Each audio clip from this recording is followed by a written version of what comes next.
Assalamualaikum warahmatullahi wabarakatuh. Hari ini kita akan masuk ke pengajaran 6 mengenai kesehatan masyarakat. Dina pengajaran genep ieu aya 3 subbahasan nyaeta biantara, istilah kesehatan, sareng kalimat sifat atau keayaan. Yang pertama yaitu tentang biantara. Di sini ada 3 poin yang akan dijelaskan. Di buku teman-teman dituliskan bahwa biantara teh umum nama diomongkeun atau dilisankeun, tapi aya oge nu ditulis. Jadi kalau di buku teman-teman itu dituliskan bahwa biantara biasanya diucapkan.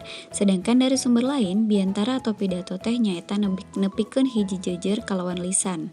Kalau di bahasa Indonesia, biantara disebut juga pidato, yaitu menyampaikan suatu hal di depan orang banyak. Selanjutnya di sini ada struktur biantara, ada bubuka, isi biantara sama penutup. Jadi kalau bubuka itu biasanya ada salam. Kalau isi apa yang ingin disampaikan, kalau penutup, salam penutup dan ada kesimpulan. Selanjutnya di sini ada faktor-faktor yang perlu diperhatikan.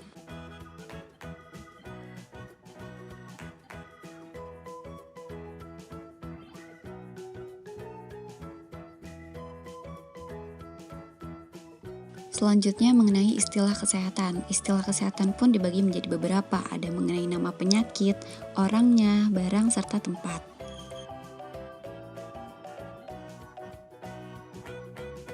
Yang terakhir, kalimat sifat atau keayaan. Jadi kalimat sifat atau kalimat keadaan merupakan kalimat yang predikatnya merupakan kata sifat. Di sini ada contohnya.